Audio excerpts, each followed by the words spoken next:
ভারতের প্রতি পক্ষপাতিত্বের অভিযোগ নতুন নয়। আইসিসির আয় সবচেয়ে বেশি যায় বিসিসিআইয়ের কোষাগারে। যে কোনো সিদ্ধান্তের ক্ষেত্রেও ভারতের ইচ্ছাকে প্রাধান্য দেয়া হয়। তাই তো সংস্থাটিকে ইন্ডিয়ান ক্রিকেট কাউন্সিল বলে ট্রলও করা হয়। এর ভুক্তভোগী অন্যান্য দেশ। ভারতের আধিপত্যে বৈশ্বিক ক্রিকেট জিম্মি হয়ে যাচ্ছে বলে মনে করেন পাকিস্তানের প্রতিরক্ষা মন্ত্রী।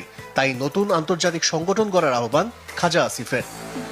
ভদ্রলোকের খেলার চেতনাকে বাঁচিয়ে রাখতে ক্রিকেটের নতুন আন্তর্জাতিক সংগঠন প্রয়োজন। দক্ষিণ এশিয়ায় ভারতীয় রাজনৈতিক স্বার্থের কাছে আইসিসি জিম্মি হয়ে পড়েছে। ভারত ম্যাচ বয়কটের সিদ্ধান্তের পর প্রতিক্রিয়া দিচ্ছেন সাবেক ক্রিকেটাররা। রবিচন্দ্রন অশ্বিন মনে করেন শেষ পর্যন্ত পাকিস্তান তার সিদ্ধান্তে অটল থাকবে না। ভারত পাকিস্তান ম্যাচ হবে আমি 100% নিশ্চিত। আমি মনে করি 3-4 দিনের মধ্যে তারা সিদ্ধান্ত বদলাবে। আমি নিজেও এই দুই দলের লড়াই দেখতে চাই। দুই দেশের বৈরিতায় ক্ষতিগ্রস্ত হচ্ছে ক্রিকেট। তবে এজন্য ভারতকেই দায়ী করলেন পাকিস্তানের সাবেক ক্রিকেটার বাসিত আলী।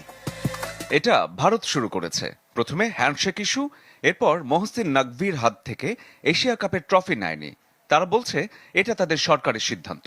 এখন আমাদের সরকার নির্দেশনা দিয়েছে বলে আমরা কি খারাপ হয়ে গেছি? এর মাঝেই গুঞ্জন, পিসিবি আনুষ্ঠানিকভাবে ভারত ম্যাচ বয়কটের বিবৃতি দিলে আন্তর্জাতিক আদালতে যেতে পারে